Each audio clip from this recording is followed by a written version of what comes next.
Sabi po nila, life is a journey. Ang buhay, isang paglalakbay. Tama po. Naniniwala po naman siguro tayo dito. At sabi nga natin, ang paglalakbay natin dito sa mundo ay kailan ba nagsisimula? Kapag tayo ay ipinanganak. Kailan ito natatapos? Kapag tayo ay namatay. Gusto nyo na bang matapos ang paglalakbay na ito? Ayaw pa. Bakit? Bakit ayaw nating matapos agad ang paglalakbay na ito? Sapagkat bilang mga tao, marami pa tayong gustong maranasan. Marami pang mga karanasan na sana mangyari sa atin. May mga pangarap pa tayo sa buhay, may mga plano pa tayong hindi natutupad. Kaya gusto natin i-enjoy pa ang buhay na ito na tinatawag nating isang paglalakbay. Kaya mga kapatid, sa hapong ito, tingnan natin ang Ebanghelyo. Ano ba ang sinasabi ng Ebanghelyo na maaari nating gawin upang ang ating paglalakbay ay maging matiwasay? Siguro naman po, wala dito ang gusto na siya'y nahihirapan sa biyahe ng buhay. Ang gusto natin, maayos, matiwasay, magaan ang ating paglalakbay. Kaya, bibigyan ko po kayo ng 3 bagay kung papaano magiging maayos ang ating paglalakbay na ito. Number 1, ang sabi ng Ebanghelyo, Jesus summoned the 12 and began to send them out 2 by 2. Ano pong ibig sabihin nito? Na sa ating paglalakbay, napakahalaga ng letter K. Ano po ito? Kasama. 3 letter K po ang ating pagninilayan. Ang una, kasama. Yung mga alagad, isinugo ng Panginoon ng dala-dalawa. Ibig sabihin sa buhay ng tao, napakahalaga ng kasama. Sabi nga po ng kanta, walang sino man ang namamatay para sa sarili lamang. At walang sino man ang nabubuhay para sa sarili lamang. So mahalaga pala ang kasama.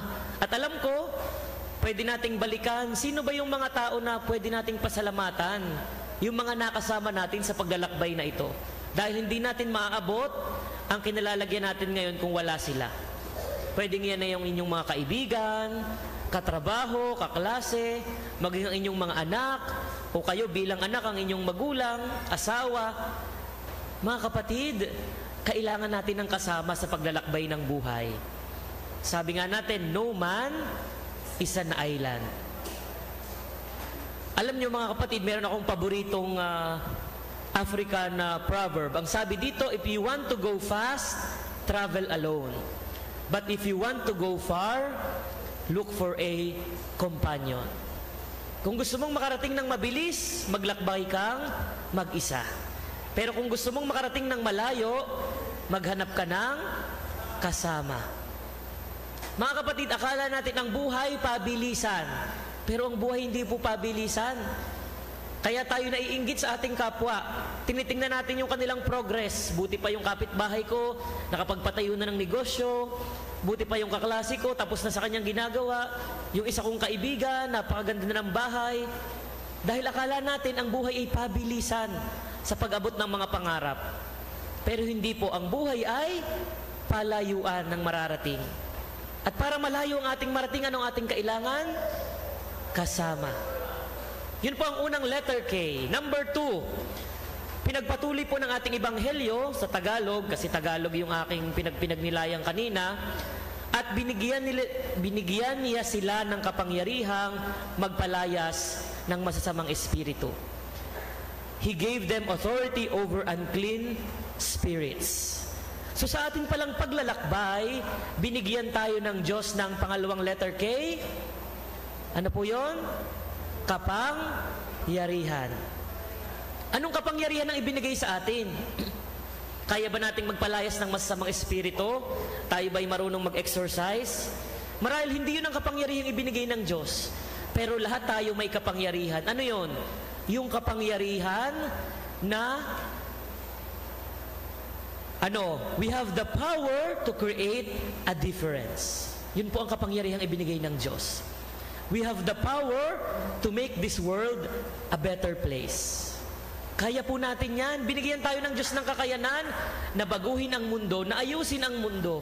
Ang tanong sa atin, ginagamit ba natin ang kapangyarihang yan? Nakakalungkot kapag tayo, hindi natin ibinibigay yung ating galing, yung ating talento, yung ating kakayanan. Kasi may mga taong ang gusto lamang ay tambay. Po, yung walang ambag sa lipunan. Pero mga kapatid, tayong lahat, binigyan ng Diyos ng kapangyarihan to make this world a better place. Sana ginagamit po natin sa tama ang ating kalayaan. Alam nyo, kung meron pong isang bagay na hindi pwedeng pakialaman ng Diyos, ano yon? Yung kalayaan ng tao. Gusto ng Diyos na tayo maging mabait, maging mabuti, maging banal, pero nasa atin pa rin mga kamay kung tayo magpapakabuti. At hindi yun pwedeng hadlangan ng Diyos kung piliin nating maging masama. Kaya nga mga kapatid, sa hapong ito, ipinapaalala sa atin, meron tayong kapangyarihang baguhin ang mundo. We have the power to make a difference, to make the world a better place. At sana gamitin natin ng ayos. At kapag nangyari ito, kapag pinuno natin ang mundo ng napakaraming magagandang bagay, ito yung sinasabing maalis ang masasamang espiritu. Sapagkat mabubuti ang ating itinatanim sa mundo. So, yun po yung pangalawang letter K na kailangan natin sa biyahe. Ang una, sabi natin, kailangan natin ng kasama. Number 2, binigyan tayo ng kapangyarihan. Number 3, pinagpatuloy pa po ang Ebanghelyo. He instructed them to take nothing for the journey, but a walking stick, no food, no sack, no money in their belts. They were, however, to wear sandals, but not a second tunic. Mga kapatid, sa ating paglalakbay na ito, kailangan palang maging mapanuri tayo sa ating mga daladala. Sa ibang salita, letter K, sa ating mga karga-karga. Ano ang dala natin sa buhay na ito? Kapag po tayo nagtatravel, ano ba yung mga dinadala natin sa bag? Ano yung mga isinisilid natin? Sige nga po. Okay, flashlight. Ano pa? Cellphone, wallet, pagkain, ano pa? Tubig, marami. Bakit tayo nagdadala ng mga bagay na yan? Kasi iniisip natin na ang mga bagay na ito ang magpapagaan sa ating biyahe. Di ba? Pero mga kapatid, maging mapanuri po tayo. Kasi minsan, baka yung daladala natin, imbis na magpadali ng ating paglalakbay, sila ang magpapahirap sa atin. Bakit? Kasi minsan isinisilid natin lahat. Pansinin ninyo, yung iba, isang gabi lang naman doon sa pupuntahan. Ang daming isinisilid sa bag. Ano? May 5 pantalon, 10 damit. Akala natin makakatulong sa biyahe, pero lalo palang nagpapabigat. Kung atin pong ilalapat ito sa ating mga buhay, ang tawag natin dyan, emotional baggages, emotional luggage. No? Ano yung daladala ng ating puso na baka nagpapabigat ng ating biyahe at sinasabi ng Diyos, anak, bitawan mo na. Ano yun? Pwede ang ating puso'y punong-puno ng inggit. Lagi nating nakikita yung ating kapitbahay. Gusto natin, sana ganun din ako.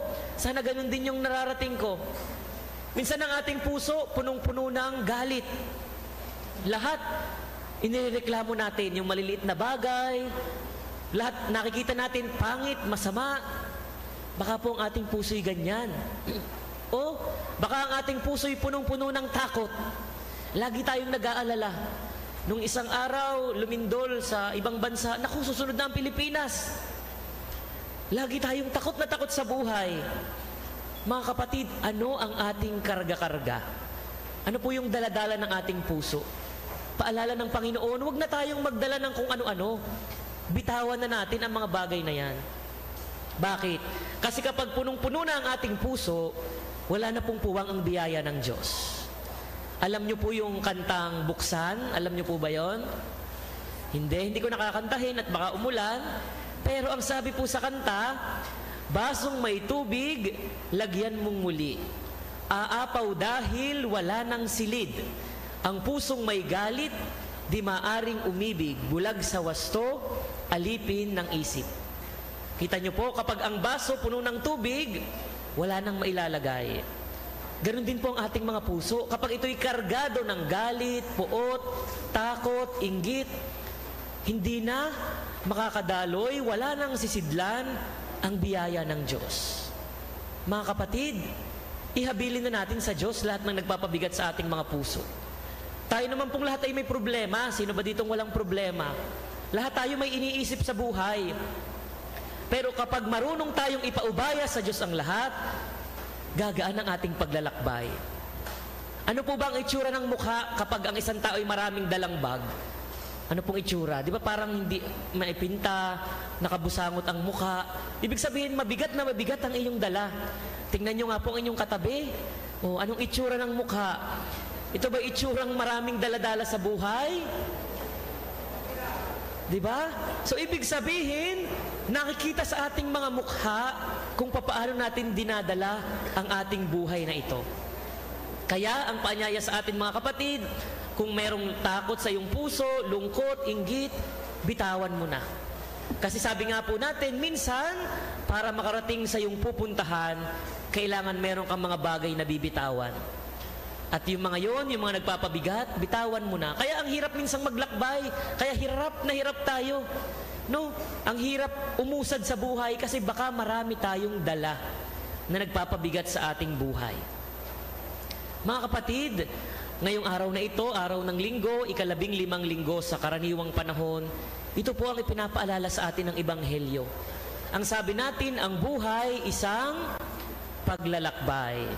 At sa paglalakbay na ito, pinaalalahanan tayo ng mga importanteng bagay. Number 1, kailangan natin ng kasama. Hindi madali ang buhay na ito, kailangan natin ng katuwang.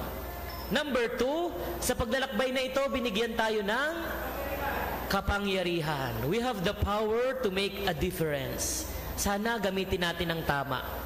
At number 3, sa paglalakbay natin ito, maging mapanuri sa ating mga karga-karga.